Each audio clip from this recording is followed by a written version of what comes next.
ॐ कृष्णाय वासुदेवाय हरये परमात्मने प्रणतक्लेशनाशाय श्रीगोविन्दाय नमो नमः। गङ्गातरङ्गरमणीयजटाकलापं गौरीनिरन्तरविभूषितवामभागं नारायणप्रियमनङ्गमदापहारं वाराणसीपुरपतिं भज विश्वनाथं। वाराणसीपुरपतिं भज विश्वनाथम्। अत्र अस्मिन् अनुष्ठाने भवतां समेषां स्वागतं वर्तते। अद्य पुनः पूर्वपाठं स्मरामः। कल हम लोगों ने विचार किया था ओमांगोश्च सूत्र से लेकर के सर्वत्र विभाषा गो सूत्र पर्यंत, जिसमें ओमांगोश्च सूत्र जिसका अर्थ किया था अवर्ण से ओम शब्द परे हो अथवा आंग शब्द परे हो तो पूर्व पर के स्थान पर रूप में एक आदेश होता है। ओमी आंगी चात परे पर रूप में एक आदेश है। अवर्ण से ओम शब्द उत्तर में हो अथवा आंग शब्द उत्तर में हो तो पूर्व पर के स्थान पर रूप में एक आदेश होता है।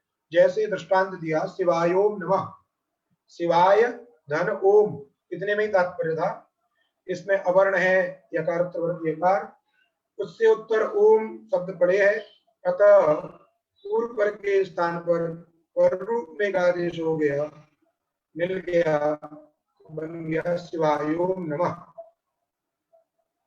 दूसरा उदाहरण इसका था आंग परे रहते चाहिए, तो स्थिति थी शिव धन आधन ई। इस स्थिति में आ और ई में गुण प्राप्त था, लेकिन अंतरंग बहिरंग भाव बना करके, अर्थात कुछ अंतरंग कार्य हैं कुछ बहिरंग कार्य होते हैं। तो धातु और उपसर्ग संबंधी जो कार्य होते हैं उन्हें अंतरंग कहते हैं और उससे अतिरिक्त जो कार्य होते हैं उन्हें बहिरंग कहते हैं। वैसे ही प्रकृति स्थल में आंग उपसर्ग को मान करके और धातु को मान करके ही, इसको मान करके होने वाला जो कार्य था गुण रूप कार्य, वह अंतरंग था, और सवर्ण दीर्घ जो कार्य था वो बहिरंग था। और नियम है अंतरंग की दृष्टि में बहिरंग असिद्ध हो जाता है, दिखता ही नहीं। इसलिए पहले अंतरंग कार्य हो गया तो गुण हो गया, स्थिति हो गई शिव ए ही।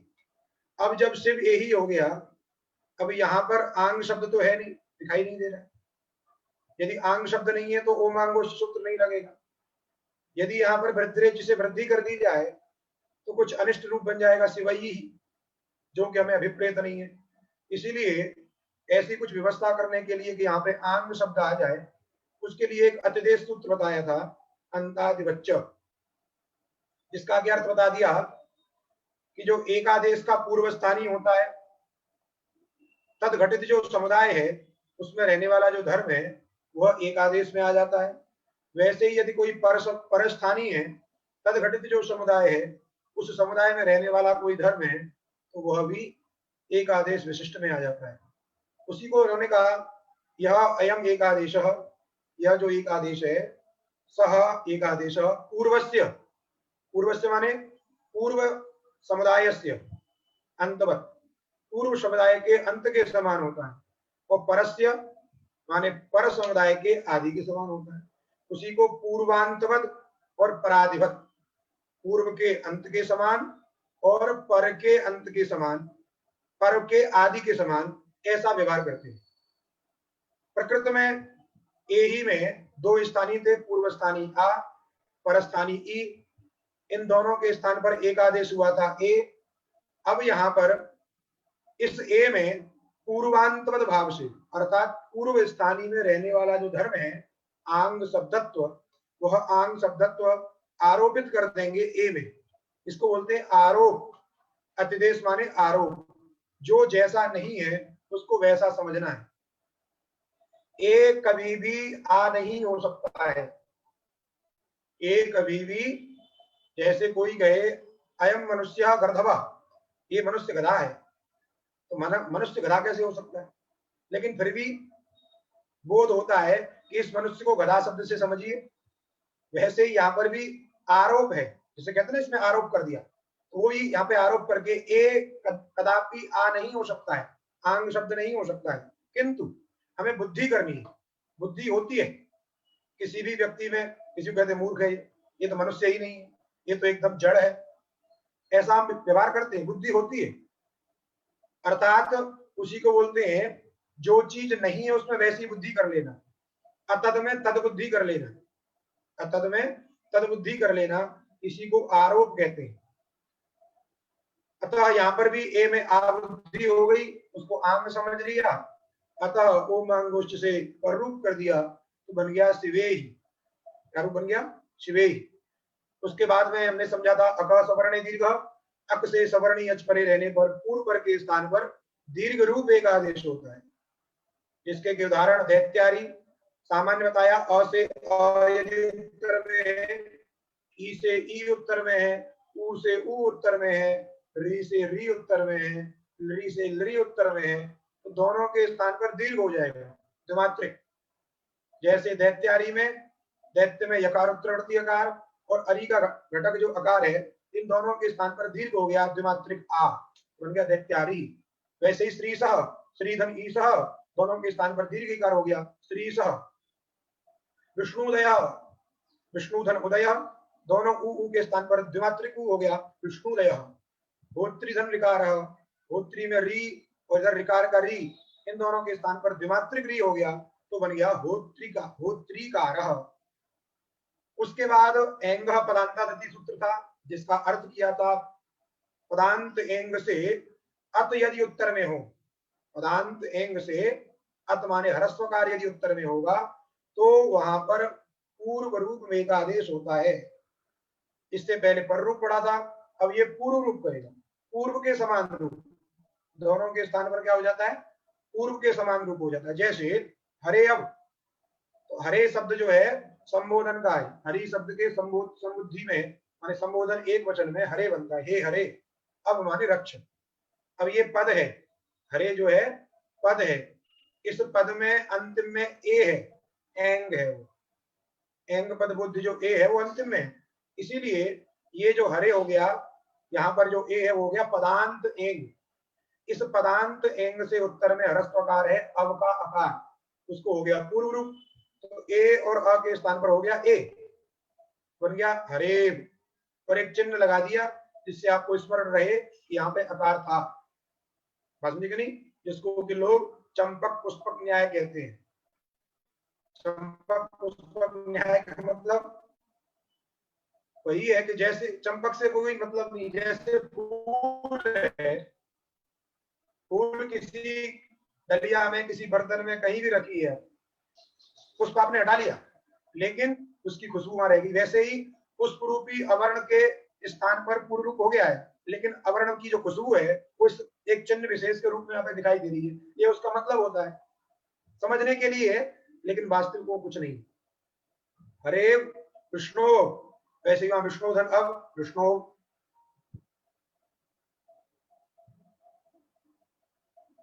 यहाँ आंग से टा नहीं समझना है।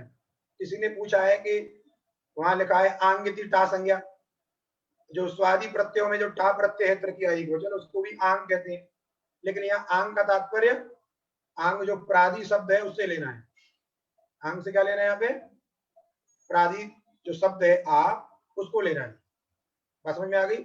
और इसलिए संधि विच्छेद आप जो कहते हो उसमें क्या किया है? शिव धन आधन ई, नहीं तो शिव धन टाधन ई ऐसा कहना पड़ता है, तो वो प्रकरण अलग है। वो वाला आंग यहाँ पे जो टा है इसकी संख्या वो नहीं दिया। तो एंग पदांत के बाद में सर्वत्र विभाषा को, सर्वत्र विभाषा को मैं बताया था, सर्वत्र शब्द का अर्थ है लोके वेदे। दो तरीके के शब्द हैं, लौकिक शब्द और वैदिक शब्द। इसलिए सर्वत्र शब्द का अर्थ होता है लोक में अथवा वेद में। क्या होता है? एंगंत जो गो शब्द है, पदांत में स्थित जो एंगंत गो शब्द है, उससे उत्तर में यदि अत माने ह्रस्वकार रहेगा तो उसको विकल्प से प्रकृति भाव होता है। प्रकृति भाव का मतलब बताया था, उसमें कोई विकृति नहीं आएगी। प्रकृति और विकृति समझते हैं आप? जैसे मिट्टी से आपने बना दिया घड़ा, तो जो घट बनाया वो घट जो है विकृति है, और वहां पर जो मिट्टी थी वो उसकी विकृति प्रकृति है।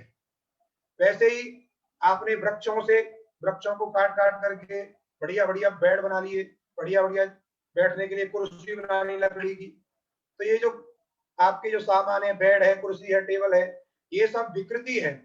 और जो पेड़ था, जो लकड़ी थी, वो उसकी क्या थी? प्रकृति थी। बात समझे कि नहीं?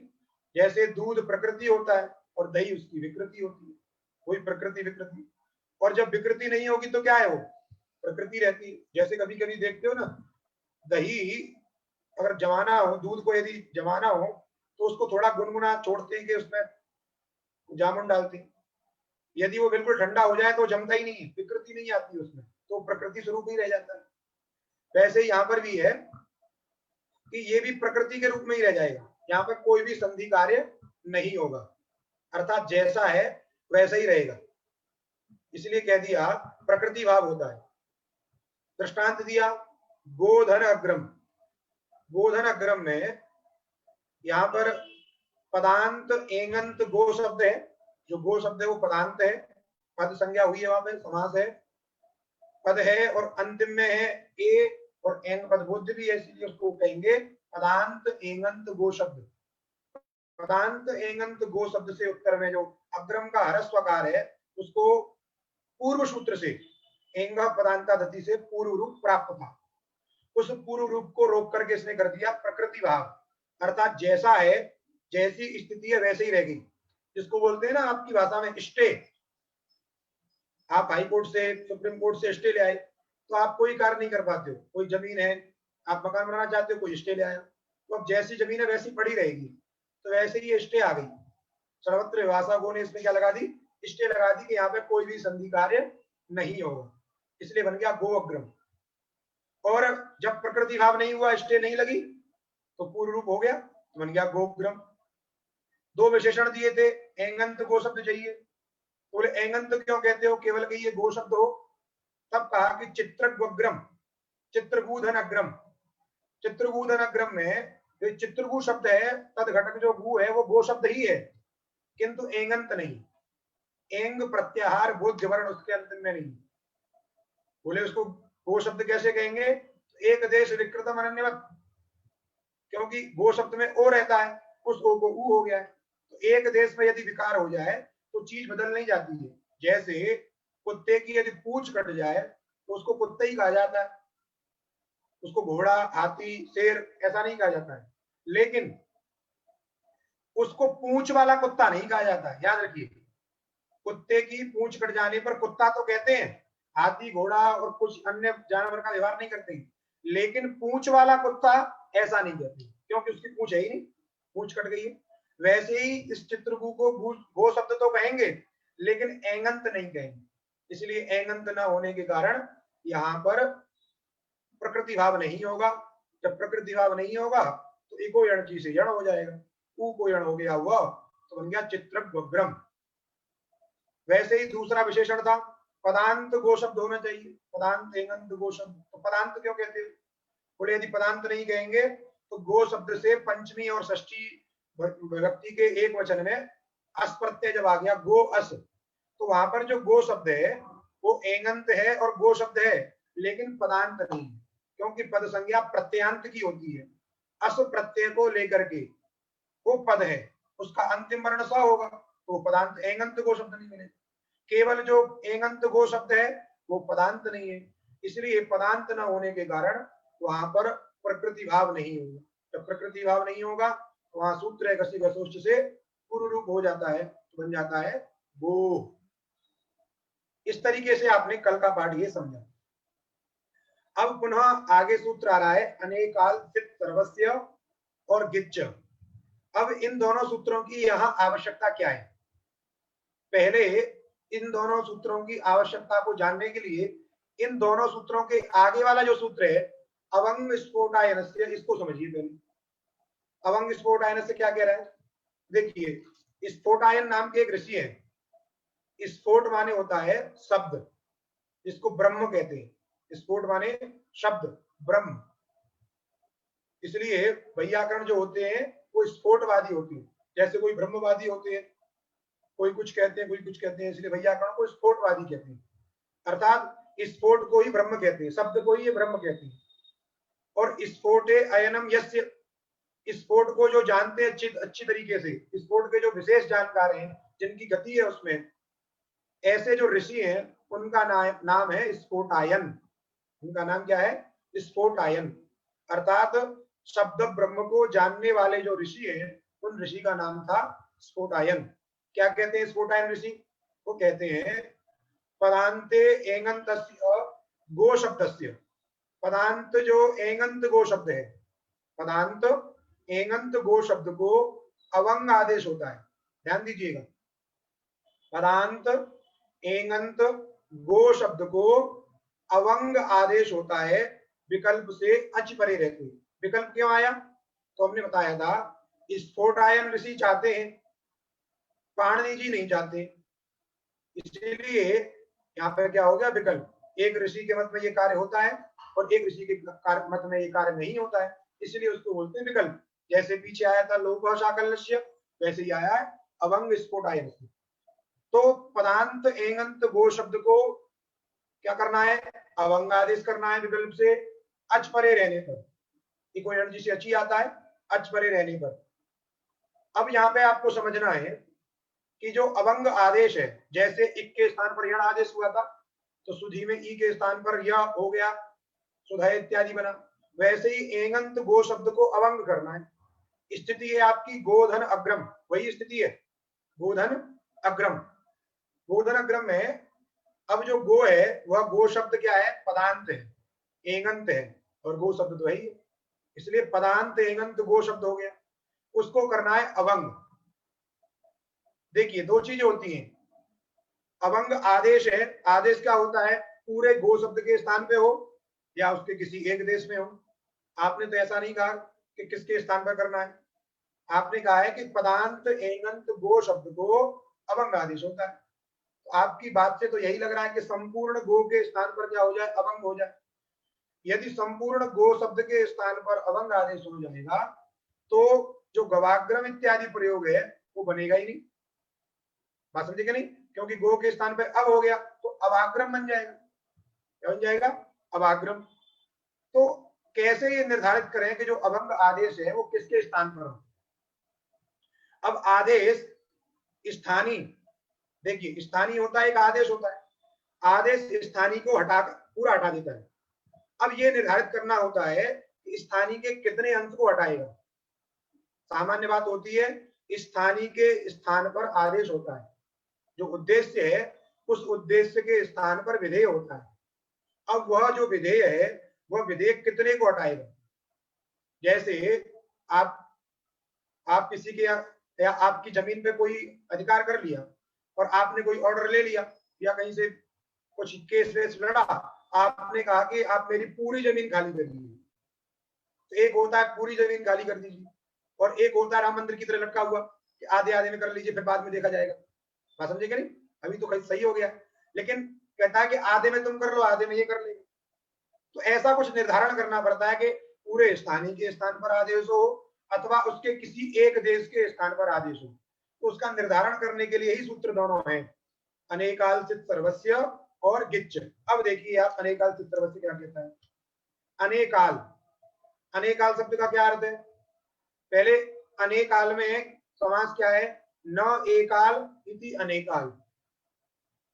उसमें भी एकाल शब्द आया। एकाल माने एकश्चासौ अल, एकश्चासौ अल इति एकाल। एक ही है अल, अल माने वर्ण, एक वर्ण, उसको बोलेंगे एकाल। और न एकाल इति अनेकाल, अर्थात एक वर्ण नहीं है अपितु एक से अधिक है। किसमें? आदेश में। एकश्चासौ अल इति एकाल और न एकाल इति अनेकाल। तो अनेकाल जो आदेश, आदेश कैसा हो? अनेक अल वाला हो। अनेक अल माने अनेक वर्ण वाला हो। जैसे अवंग आदेश है, अवंग जो आदेश है इसमें कितने वर्ण हैं? अ एक है, व एक है, तदुत्तर अकार एक है, उसके बाद में ङ, इतने सारे हैं। तो एक वर्ण है, एक से अधिक है, सामान्य सी बात दिखाई दे रही है, एक से अधिक वर्ण है। इसीलिए जो अवंग आदेश है यह कैसा है? अनेकाल। क्या है? अनेकाल। अब जैसे इक के स्थान पर यण हुआ था यह, वो यह एकाल था, आदेश था, एक ही वर्ण था, इसलिए उसको बोलेंगे एकाल। यहाँ पर भी यदि कोई एक वर्ण होता, जैसे गुण इत्यादि होते हैं, वो एक एक वर्ण नहीं होते, वो सब आदेश कैसे हैं? एकाल है। लेकिन ये जो अभंग आदेश है, ये कैसा है? अनेकाल है। अनेक वर्ण है इस आदेश में, उसी को बोलते हैं अनेक वर्ण। जिस आदेश में होते हैं उस आदेश का नाम होता है अनेकाल आदेश। बात समझ गए? अनेकाल आदेश। दूसरा शब्द है शित। शित में देखिए तालव्य शकार है, श। शित माने श इत यस्य, श माने शकार, तालव्य शकार है, इत संज्ञक जिस आदेश का। ऐसा कोई आदेश जिस आदेश में शकार की इत संज्ञा होती हो, जिस आदेश में शकार की इत संज्ञा होती है, उसको क्या बोलेंगे? शित आदेश। क्या बोलेंगे उसको? शित आदेश। जैसे अष्टाभ्य औ सूत्र पढ़ोगे आप हलंत पुल्लिंग में, वहां पर क्या होता है? औष आदेश होता है। औष में शकार की संज्ञा होती है। जो शकार की संज्ञा होगी तो वो जो आदेश हुआ वो कैसा आदेश होगा? शित। कैसा होगा वो? शित आदेश होगा। जिस आदेश में सवर्ण की, तालव्य शकार वर्ण की संज्ञा होती है, उस आदेश को शित आदेश कहते हैं। तो दो प्रकार का आदेश, यदि आदेश अनेकाल है अथवा आदेश शित है, तो वह आदेश संपूर्ण स्थानी के स्थान पर होता है। क्या नियम बना? यदि आदेश अनेक वर्ण वाला है अथवा उस आदेश में कोई सकार वर्ण है, उसकी संज्ञा होती है, तो वह जो आदेश होगा वह संपूर्ण स्थानी के स्थान पर होगा। प्रकृति स्थल में देखिए, गोधन अग्रम में आदेश क्या है? अभंग आदेश। उस अभंग आदेश में कितने वर्ण हैं? एक से अधिक हैं। जब एक से अधिक हैं तो ये जो अभंग आदेश हुआ, ये कैसा आदेश है? अनेकाल आदेश। कैसा हुआ ये? अनेकाल। जब अनेकाल आदेश हुआ तो कहेगा संपूर्ण स्थानी के स्थान पर होता है। तो संपूर्ण स्थानी कौन है यहाँ पे? का गो शब्द। क्यों? क्योंकि अभंग स्फोटायनस्य में स्थानी कौन है? पदांत एंगंत गो। षष्ठी से पूर्व जो होता है वो स्थानी होता है, अर्थात जिस शब्द के बाद में षष्ठी आती है, स्थान षष्ठी, उसी को स्थानी कहते हैं। तो गो शब्द के बाद षष्ठी आई है, इसलिए इसको कहेंगे स्थानी। तो संपूर्ण जो गो शब्द है वह गो शब्द क्या है? स्थानी है। तो इस सूत्र से क्या हुआ? संपूर्ण गो शब्द के स्थान पर अभंग आदेश प्राप्त हुआ। यदि संपूर्ण गो के सब स्थान पर अभंग आदेश कर दोगे तो पुनः गवाग्रम प्रयोग नहीं बनेगा। अतः दूसरा वाला सूत्र कह रहे हैं गिच्च, इसका अपवाद है वो। आदेश यदि अनेकाल है, आदेश यदि सिद्ध है, तो संपूर्ण स्थानी के स्थान पर होता है। किंतु यदि आदेश क्या हो? ङित। ङित माने ङ, क, ख, ग, घ, ङ, कवर का जो पंचम अक्षर है, यदि वह वर्ण इत्संज्ञक हो जिस आदेश में, ऐसा आदेश जिसमें ङ की इत्संज्ञा होती हो, उसको बोलेंगे ङित आदेश। ङित आदेश यदि होगा और यदि वो अनेकाल भी रहे, यदि वो अनेकाल भी रहेगा, तब भी वह अंत्य के स्थान पर ही होता है, स्थानी के अंत्य के स्थान पर, वो संपूर्ण के स्थान पर नहीं होता है। बात समझ में आई? पहले वाले सूत्र से संपूर्ण स्थानी के स्थान पर आदेश बताया। दूसरा जो गिच्छ सूत्र है वो कह रहा है यदि अनेकाल आदेश, यदि अनेकाल आदेश गित है, अनेकाल है उसमें, लेकिन उसमें कदाचित ङ वर्ण की इत संज्ञा होती है, तो वह आदेश संपूर्ण स्थानी के स्थान पर न होकर के उस स्थानी के अंतिम वर्ण के स्थान पर होगा। जैसे प्रकृति स्थल में अभंग जो आदेश है, उस अभंग आदेश में ङ की इत संज्ञा होती है। ङ की क्या होती है? इत संज्ञा होती है। इसीलिए ये जो अभंग आदेश है गित आदेश है और अनेकाल है। तो पूर्व सूत्र से अनेकाल होने के कारण ये संपूर्ण गो शब्द के स्थान पर प्राप्त है। लेकिन विशेष नियम लग गया कि यदि अनेकाल है और वहां पे ङ वर्ण की संज्ञा होती है, तो वो संपूर्ण स्थानी के स्थान पे ना होकर के उसके अंत्य वर्ण के स्थान पर होता है। तो स्थानी कौन था? गो। उसका अंतिम वर्ण कौन है?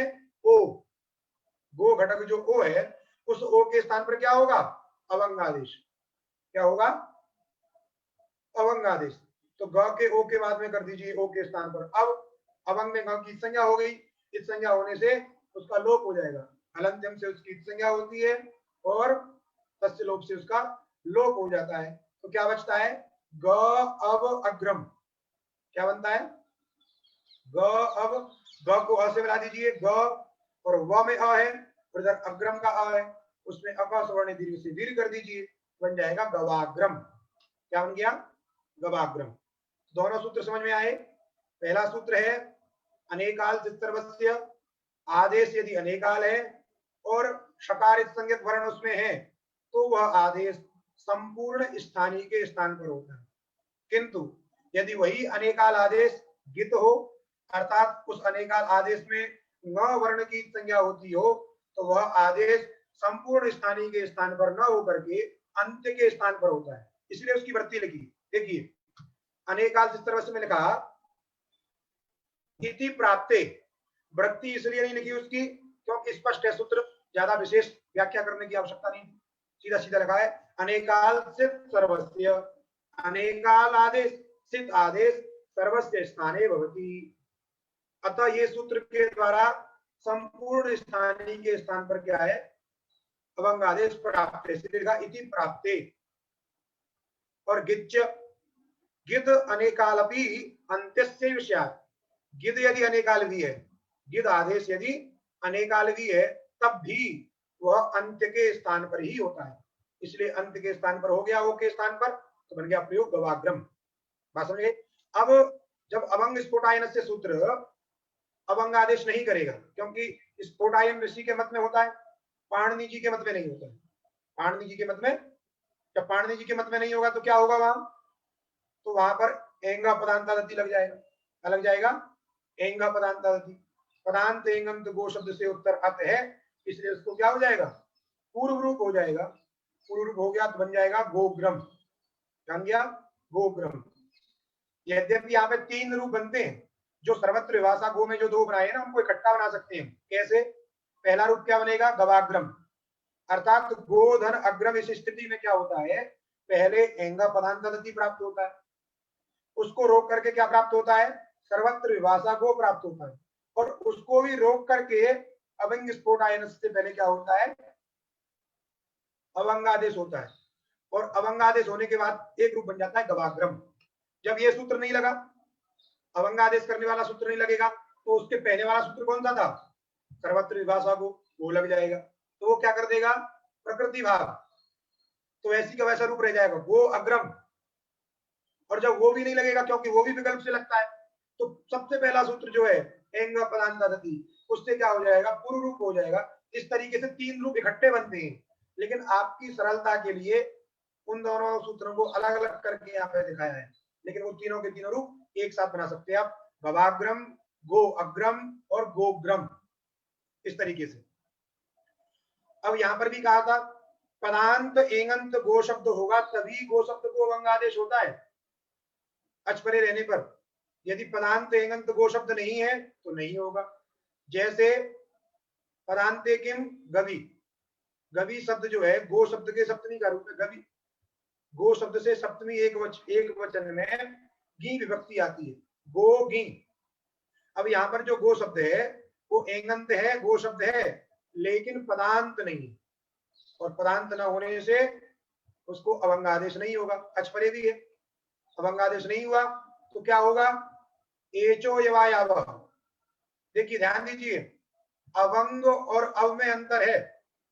अवंग और, आप कहोगे कि वहां भी अव है यहां भी अव है, अंतर क्या है? तो थोड़ा सा अंतर ध्यान दीजिएगा। अवंग में व में अ रहता है, अवंग आदेश जो करते हो आप, उसमें क्या रहता है? व में अ, इसलिए गवाग्रम में दीर्घ हो गया। गो अब अग्रम, दीर्घ हो गया गवाग्रम। यदि आप वो अब को और इस अब को दोनों को एक समझ लोगे, अवंग को, एचो यवायाव में जो अब है वो वह हल है, वो वह क्या है? हल है। इसलिए जब अब हुआ तो वह जो ई से मिल गया तो गवि। यदि उसमें भी अ होता तो अ ई में गुण हो जाता, गवे बन जाता है। इसलिए थोड़ा सा अंतर है, ध्यान दीजिएगा। एचो यवायाव सूत्र से होने वाला जो अब है वह कैसा है? वांत, अर्थात उसमें वह के अंत में अकार नहीं है। और अवंग में जो अब बचता है उसमें वह में अ रहता है। इसलिए थोड़ा थोड़ा चीजें छोटी छोटी कोई फंसा देगा आपको ऐसे। तो पदांते किम गवि, उसके बाद अग्रिम सूत्र है इंद्रे च, वही अनुवृत्ति आ रही है। गो शब्द को अभंग आदेश होता है इंद्र शब्द के परे रहते। गो शब्द को अभंग आदेश होता है इंद्र शब्द के परे रहते। आप कहोगे ये अभंग आदेश तो पहले वाले अभंग स्फोटायन सूत्र से हो ही जाएगा, क्योंकि वो भी क्या कहता है, गो शब्द को अभंग आदेश होता है अच के परे रहते। अरे जब इंद्र शब्द परे रहेगा तो इंद्र में ई अच है कि नहीं, अच ही है, तो अच परे रहते उसी से अभंग आदेश हो जाएगा। किमर्थम इदम सूत्रम, तब कहा पंडित जी पूर्व वाला सूत्र जो है विकल्प से करता है, कहता है ना वाह अची, और ये सूत्र क्या करता है, नित्य करता है। यहाँ विकल्प नहीं है, यहाँ पाणिनि जी को अभिप्रेत है अभंगादेश इंद्र शब्द के परे रहते, इसलिए नित्य अभंगादेश करने के लिए सूत्र बनाया। गो शब्द को नित्य ही इंद्र शब्द के परे रहते अभंगादेश हो जाए, इसके लिए सूत्र बना दिया इंद्रे च। गो शब्द को अभंगादेश होता है इंद्र शब्द के परे रहते।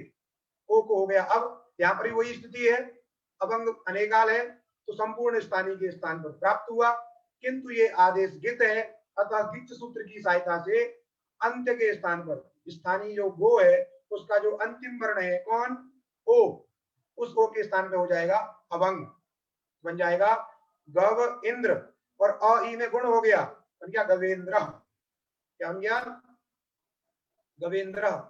गवेंद्र माने बैल अथवा साण, जो गायों का पति है क्या नहीं, गवाम पति वृषभा, बैल ना करके वृषभ गई है, बैल और वृषभ में थोड़ा अंतर करती है, बात समझ में आई, गवेंद्र।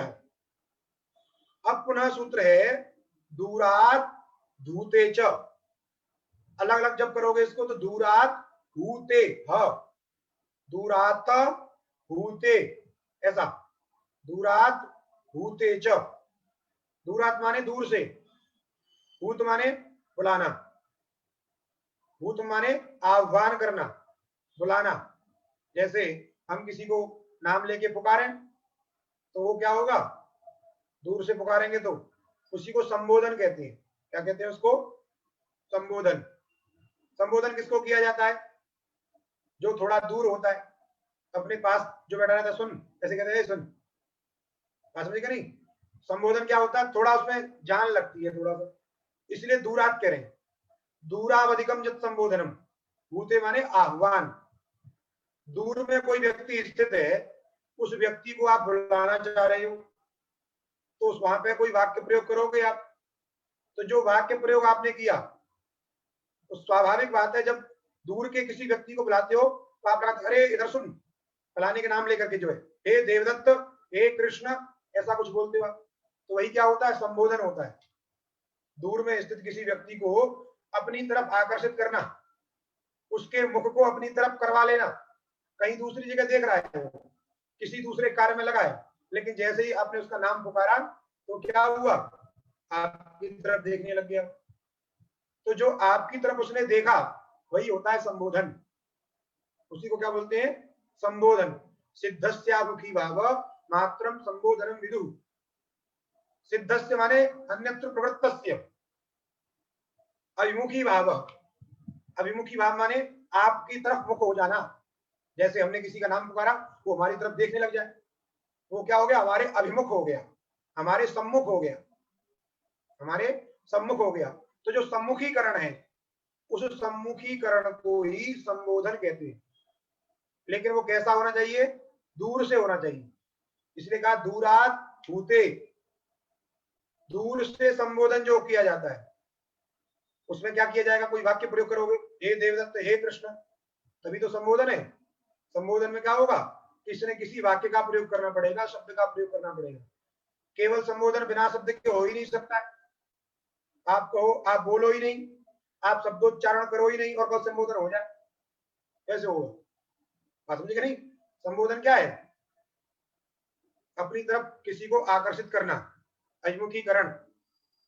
इसलिए दूर से संबोधन किया आपने और उसमें जो आपने वाक्य प्रयोग किया, उस वाक्य में, उस वाक्य की जो टी है, उस वाक्य की जो टी है, टी संज्ञा बता चुके हैं, चो इत्यादि टी। जैसे आपने बोला हे कृष्ण, क्या बोला, हे कृष्ण, तो ये वाक्य हुआ हे कृष्ण। इस वाक्य में टी कौन है? तो टी संज्ञा किससे होती है? अचो अंत्यादि। अचों के मध्य में अंत्यच, अंत्यच कहां मिलेगा? कृष्ण में णकार उत्तरवर्ती अकार, वही अंतिम अच है। क्योंकि अच तो बहुत सारे हैं, हे में भी ए है, कृष्ण में री है, ऋणा में अ है, लेकिन हमको चाहिए अंतिम, अंतिम अच की टी संज्ञा होती है।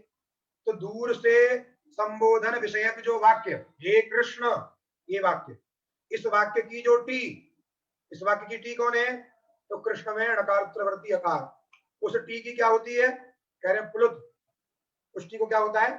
प्लुत होता है विकल्प से। क्या होता है? विकल्प से प्लुत हो जाए, होता है। अर्थात जो एक मात्रिक है उसको त्रिमात्रिक समझिए, उसको त्रिमात्रिक कर देते हैं। कब करते हैं? दूर से संबोधन विषयक जो वाक्य है, किसी से, किसी व्यक्ति को दूर से आप बुला रहे हो, तो उसके लिए जो वाक्य प्रयोग आपने किया, उस वाक्य की जो टी है, माने अंतिम जो अच वर्ण है, उस अच वर्ण को क्या कह देते हो आप? प्लुत। उसको कह रहे हैं प्लुत होता है विकल्प से। जैसे आपने बोला हे कृष्ण, आप बोल के देखिए, जब कोई व्यक्ति दूर में स्थित हो, अरे आप अपने घर में ही देखिए, कहीं बाहर जाने की जरूरत नहीं है, कोई दूसरे कमरा में होता है तो आप चिल्लाते हो नहीं? जोर से चिल्लाते हो उसका नाम लेकर के।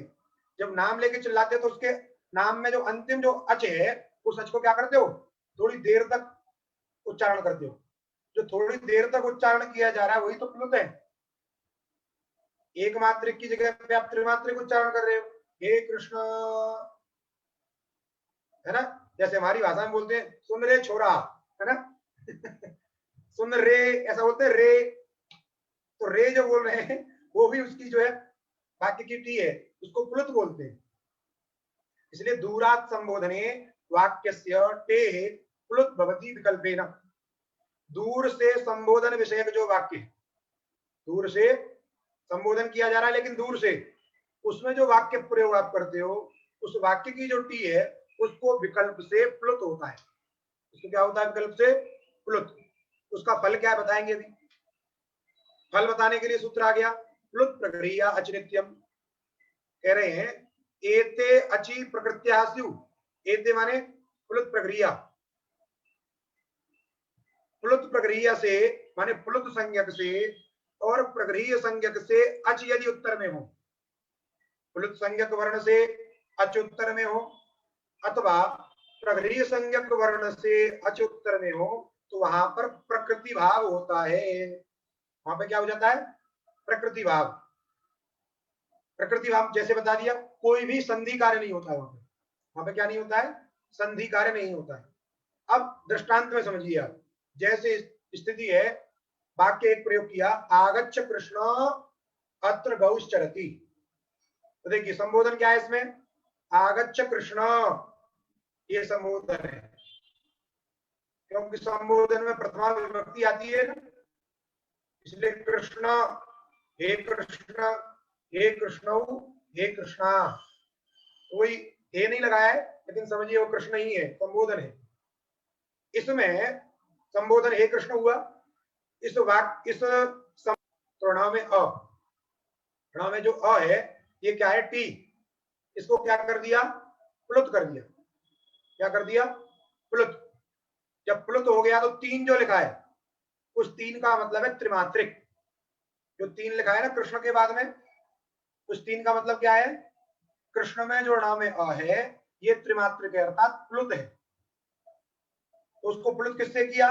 दूरा धूते जब, दूर से संबोधन विषय जो वाक्य है उसकी टी को प्लुत होता है। तो दूर से संबोधन विषय वाक्य क्या था?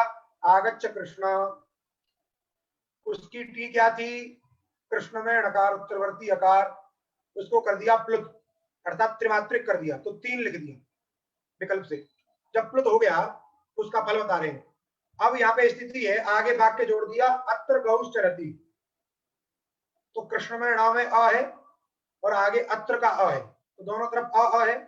तो उस अ को लेकर के यहाँ पर अक सवर्ण दीर्घ से दीर्घ प्राप्त था। क्या प्राप्त था? अक सवर्ण दीर्घ से दीर्घ प्राप्त था। यदि दीर्घ हो जाएगा तो मिलके एक वाक्य हो जाएगा, आगच्छ कृष्णात्र, कृष्णात्र। बात समझे कि नहीं? ऐसा वाक्य बन जाएगा।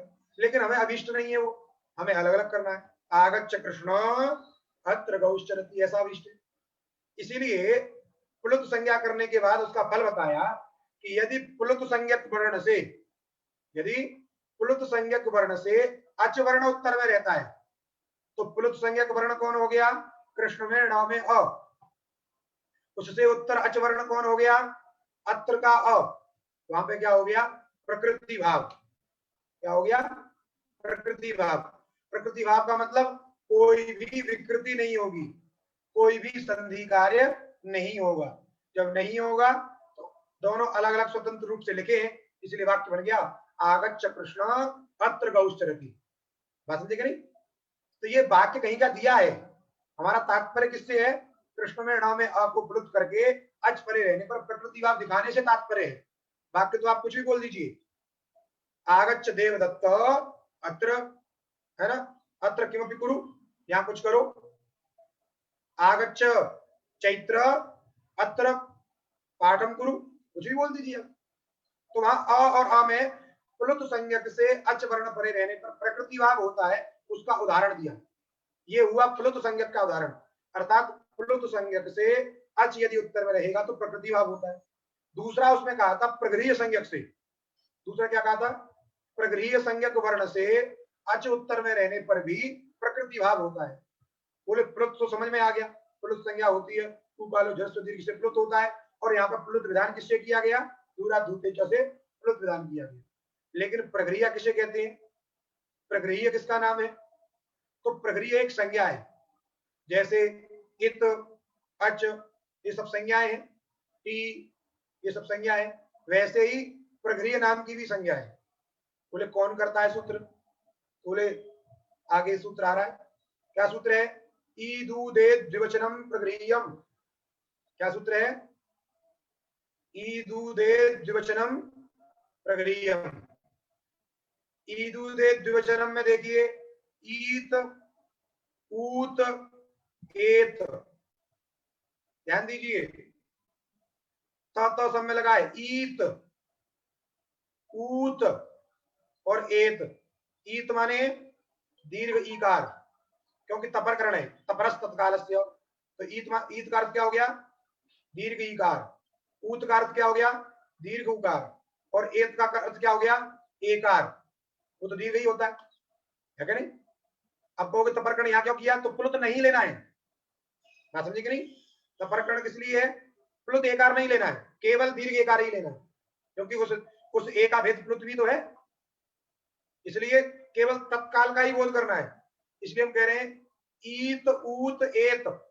ईत ऊत एत माने ये है अंत में जिसके, माने ईदंत शब्द कोई होगा, माने दीर्घ ईकार है जिस शब्द के अंत में, उस शब्द को कहेंगे ईदंत। ईदंत शब्द, ईत अंत ईदंत, ऊत अंत ऊदंत, एत अंत एदंत। अर्थात ईदंत, ऊदंत और एदंत जो द्विवचन शब्द है, कैसे रहेंगे? द्विवचन शब्द जो है तीन में चलते हैं, तीन वचन में, एक वचन, द्विवचन, बहुवचन। हमको क्या चाहिए? यदि कोई द्विवचन शब्द ईदंत हो, कोई उदंत हो, कोई एदंत हो, वहां पर क्या होगी? उस ईदंत शब्द की अथवा उदंत शब्द की अथवा एदंत शब्द की प्रगृह्य संज्ञा हो जाती है, उसका नाम क्या हो जाता है? प्रगृह्य। बात समझ में आया? ईदंत जो द्विवचन शब्द, क्या कहिए उसको? ईदंत जो द्विवचन शब्द, उदंत जो द्विवचन शब्द और एदंत जो द्विवचन शब्द है, उनकी प्रगृह्य संज्ञा होती है, उनकी प्रगृह्य संज्ञा होती है। जैसे उदाहरण में देखिए आप, हरि एतौ प्रयोग दे रहे हैं, तो हरि शब्द के रूप कैसे चलते हैं? हरि, हरि, हरयः, ऐसे रूप चलते हैं। जैसे राम शब्द के चलते हैं रामः, रामौ, रामाः। ऐसे हरि शब्द के कैसे चलते हैं? हरि, हरि, हरयः। तो जो हरि द्विवचन में बनता है हरि दीर्घिकार, समझे कि नहीं? तो हरि जो शब्द है यहाँ पे जो लिखा है आपकी पुस्तक में, ये शब्द कैसा है? द्विवचन का है, और इसके अंतिम में क्या है? दीर्घिकार है, इसलिए इस शब्द को क्या कहेंगे? ईदंत द्विवचन। क्या कहेंगे इसको? ईदंत द्विवचन। इसलिए ईदंत द्विवचन होने से इसका नाम हो गया प्रगृह्य। क्या नाम हो गया इसका? प्रगृह्य। जैसे आप कहोगे किसी व्यक्ति के नाम रख देते हो ना, किसी उसके विशेष अंग को देख करके, किसी व्यक्ति की 6 अंगुली है, उसको कहते हो 6 अंगुली वाला है, उसका नाम रख दिया आपने। वैसे ये भी कह रहा भाई जो ईदंत द्विवचन होगा उसका नाम क्या हो जाता है? प्रगृह्य हो जाता है। तो हरि शब्द कैसा है? ईदंत द्विवचन है, इसलिए इसकी संज्ञा हो गई प्रगृह्य। और संज्ञा करने का फल क्या हुआ? बोले प्लुत प्रगृह्य अचनित्यम। प्लुत प्रगृह्य अचनित्यम अर्थात प्रगृह्य संज्ञक शब्द से उत्तर में यदि अच रहेगा तो नित्य ही क्या हो जाता है? प्रकृति भाव। नित्य माने विकल्प से नहीं होता है, हमेशा रहता माने वो अखंड। बात समझे नहीं? ऐसा नहीं है कि एक बार हो गया एक बार नहीं हो गया, वो नित्य माने अखंड बना रहेगा। अब उसको आप हटा नहीं सकते हो। तो यही होगा। प्रगृह्य संज्ञक वर्ण कौन हो गया? हरि में ईकार। उससे हरि जो हरि शब्द है ईदंत द्विवचन, ये कैसा है? प्रगृह्य संज्ञक शब्द है। इससे उत्तर में अच वर्ण कौन है? एतौ का एकार। इसलिए इसमें क्या हो गया? नित्य ही प्रकृति भाव हो गया।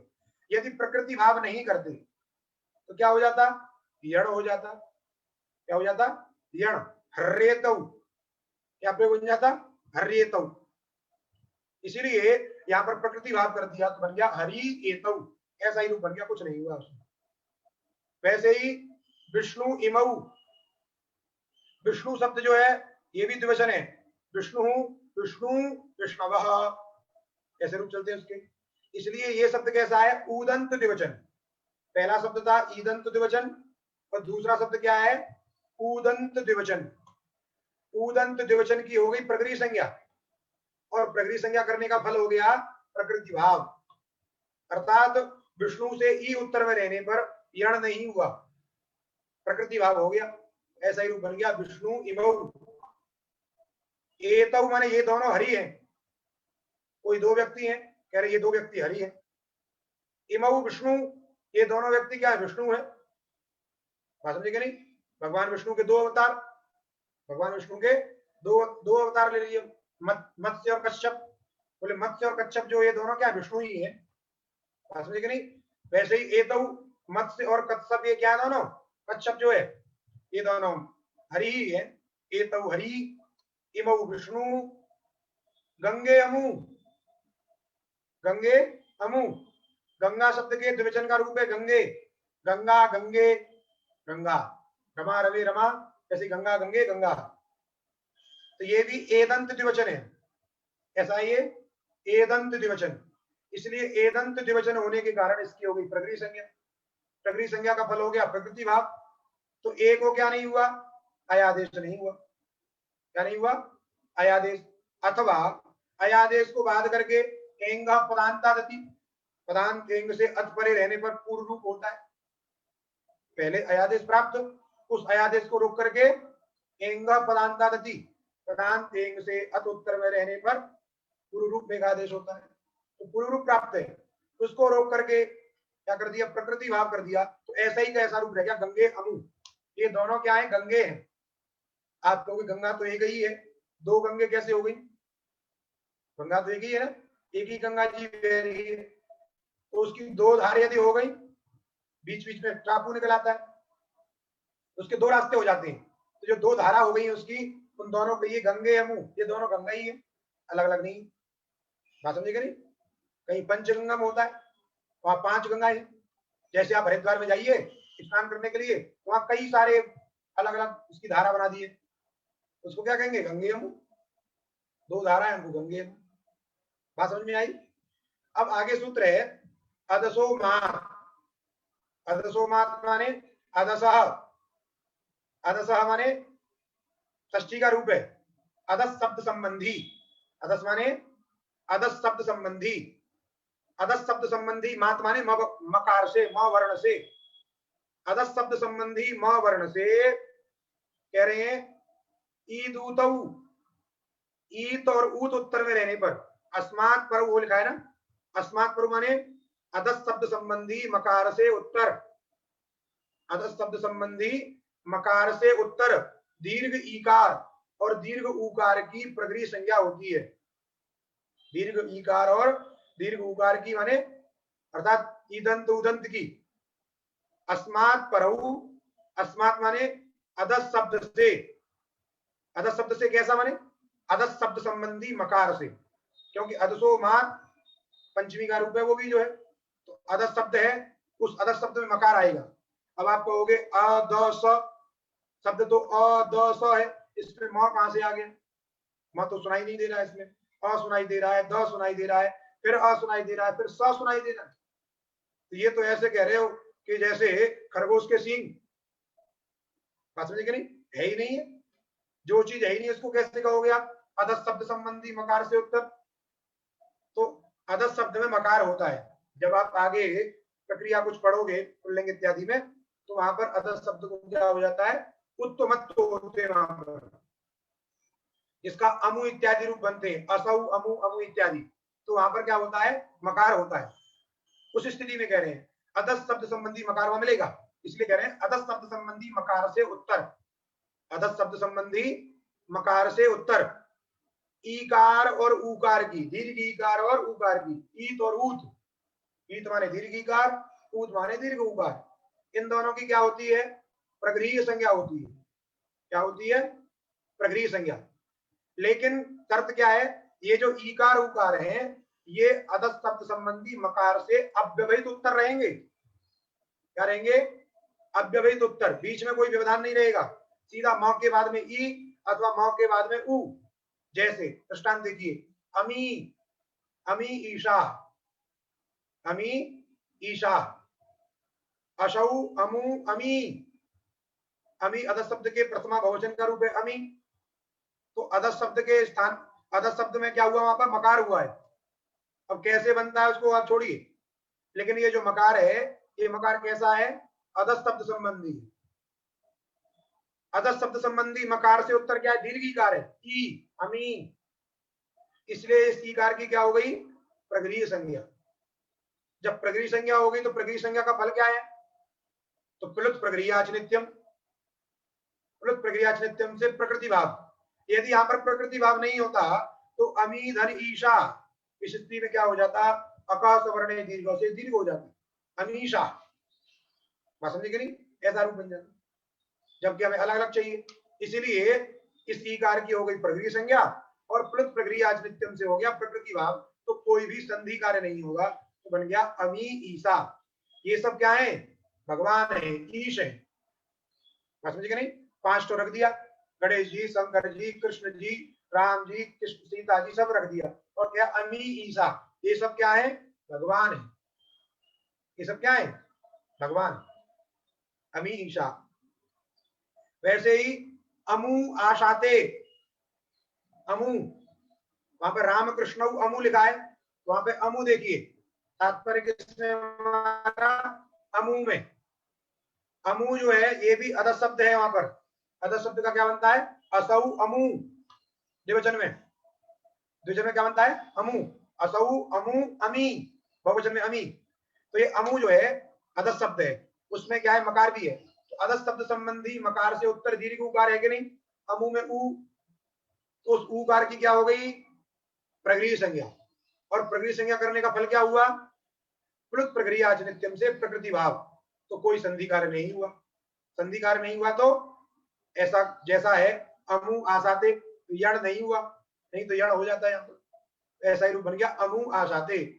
ये रामकृष्ण, ये दोनों रामकृष्ण हैं, रामकृष्ण यहाँ है, यदि आस उपवेश नहीं है तो रामकृष्ण यहाँ बैठे हैं, बैठते हैं, तो भी कहो रामकृष्ण, ये दोनों यहाँ बैठते हैं, यहाँ है, रामकृष्ण अमु आसाते, बात समझे कि नहीं। अब पूछ रहा है कि सूत्र में आपने कहा मात, मात ऐसा क्यों कहा, आप केवल कहिए अदसह, क्या कहिए, अदसह, बोले यदि अदसह कहोगे तो इसमें देखिए ईत और उत की अनुवृत्ति पूर्व सूत्र से आई थी, एत ईत ए, क्या नाम है, ईदुदे द्विवचनम प्रगृह्यम, ईदुदे द्विवचनम प्रगृह्यम से ईत और ऊत दो शब्द आए थे इसमें अदसो मात में। यदि मात नहीं रखेंगे तो क्या होगा, एत भी आ जाएगा, इसको ऐसे समझिए। पहले एक बात निश्चित करिए कि अदस शब्द में जब मकार होता है तो उस मकार से अव्यवहित उत्तर, उस मकार से अव्यवहित उत्तर ई और उ दो ही वर्ण मिलते हैं, ए नहीं मिलता है। म से अव्यवहित उत्तर ए वर्ण कभी भी नहीं मिलता है, किसी भी शब्द में नहीं मिलेगा, ये निश्चित है। बात समझी कि नहीं? यदि हमने मात कहा, मात इस सूत्र में रखा अदसो मात, अर्थात अदस शब्द संबंधी मकार से परे प्रकृति संज्ञा होती है। किसकी होती है? जो किसकी होती है जब प्रश्न होगा तो आपके पास में तीन चीजें उपलब्ध हैं पूर्व सूत्र में, ई उ ए। आप कहोगे अदस शब्द संबंधी मकार से अव्यवहित उत्तर, इतना कह देने से, इतना कह देने से वो जो पूर्व सूत्र में उपलब्ध हमारे पास जो तीन है उसमें से दो ही ली जाएगी, उसमें से दो ही ली जाएगी। क्यों? क्योंकि अदस शब्द संबंधी मकार से उत्तर में ई और उ मिलते हैं, ए नहीं मिलता है। तो अदसो मात में मात रख देने से क्या हुआ? ए की अनुवृत्ति नहीं आई, ए की अनुवृत्ति नहीं आई, वहां पर दो वर्णों का ही बोध हुआ, ई और उ का। यही बताने के लिए मात है बस कि यहां पर एत की अनुवृत्ति ना आवे। क्यों आएगी भाई एत की अनुवृत्ति? देखिए एक नियम है, क्या नियम है? एक योग निर्दिष्टानाम सहवा प्रवृत्ति सहवा निवृत्ति। जैसे कुछ लोग हैं, मित्र हैं आपस में, जब आपस में मित्र रहते हैं तो वो झुंड बना के चलते हैं एक साथ, जाएंगे तो एक साथ, खाएंगे तो एक साथ, सोएंगे तो एक साथ, होता है ना, गहरी दोस्ती हो जाती है इनकी। बोले हम तो घनिष्ठ मित्र हैं, तो वो एक साथ चलते हैं, वो एक दूसरे के बिना कोई नहीं चलता है। वैसे ही कुछ एक सूत्र में पठित जो शब्द होते हैं, एक सूत्र में पठित जो शब्द होते हैं एक साथ समस्त, जैसे ईत ऊत एत, ये तीनों एक साथ पठित हैं, ये तीनों की गहरी दोस्ती है। तो जाएंगे तो एक साथ और नहीं जाएंगे तो नहीं जाएंगे। अब अनुवृत्ति आएगी तो तीनों की अनुवृत्ति आ सकती है, समझे कि नहीं? यदि मात सूत्र में नहीं रखोगे तो जब भी अनुवृत्ति आएगी तो तीनों के तीनों एक साथ आ जाएंगे, तो अर्थ हो जाएगा सामान्यतः अदस शब्द संबंधी ई कार की, अदस शब्द संबंध उ कार की, अदस शब्द संबंधी ए कार की क्या होती है? प्रकृति संज्ञा होती है। ये सामान्य अर्थ हो जाएगा। तो हमें जो विशेष अर्थ अपेक्षित है, जो जो प्रयोग बनाने हैं वो सब बिगड़ जाएंगे, इसलिए उन्होंने कहा कि मात रख देते हैं। मात रख देने से क्या हो गया? मात रख देने से ये हो गया कि अदस शब्द संबंधी मकार से अव्यवहित चाहिए, तो अदस शब्द संबंधी मकार से अव्यवहित कौन मिलेगा? ई और उ मिलते हैं, ए मिलता ही नहीं। तो न चाहते हुए भी, यद्यपि वो तीनों एक साथ हैं, फिर भी न चाहते हुए भी वो क्या होते हैं? कदाचित उसको छोड़ देते हैं। चल भाई तेरा यहाँ पे दाल गलने वाली नहीं है, तू यही रह जा, तो कभी कभी छोड़ भी देते हैं। तो ये छोड़ने वाला काम कौन करवाएगा? मात ही करवाएगा। अर्थात इस सूत्र में मात रख देने से एक की अनुवृत्ति नहीं आती। तो एक योग निर्दिष्टानाम सहवा प्रवृत्ति सहवा निवृत्ति जो है, ये न्याय यहाँ पे नहीं लगा। अर्थात उन तीनों में से दो आ गए, उन तीनों में से दो आ गए, क्योंकि अदस शब्द संबंधी मकार से अव्यवहित उत्तर ई और उ तो मिलते हैं, ए नहीं मिलता है। जैसे उदाहरण भी दिया, अमुके अत्र, अमुके में देखिए अमुक जो बनता है वो भी अदस शब्द से बनता है। अमुक जो शब्द बनता है वो किससे बनता है? अदस शब्द से बनता है। वहां पर मकार भी होता है, लेकिन मकार से अव्यवहित उत्तर ए नहीं मिलता है।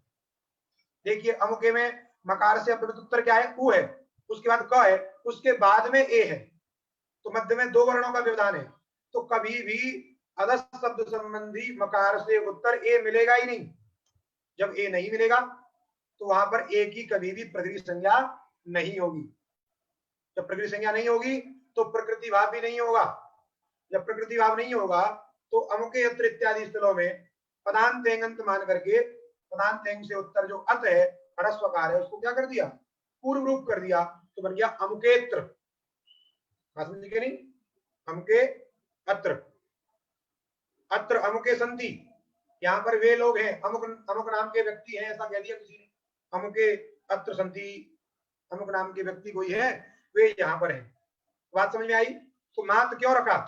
मात का मतलब है यहाँ पर एक की अनुवृत्ति ना आवे, एक की अनुवृत्ति ना आवे। यदि मात सूत्र में नहीं रखते तो तीनों की निवृत्ति आती, क्योंकि न्याय में एक योग निर्दिष्टा नाम सहवा प्रवृत्ति सहवा निवृत्ति। एक सूत्र में पठित जो होते हैं उनकी एक साथ प्रवृत्ति होती है और एक साथ क्या होती है, निवृत्ति होती है। बात समझ में आ गई? इसलिए बन गया अमुकेत्र। अच्छा, समय हो गया है, आज पाठ यहीं समाप्त करेंगे।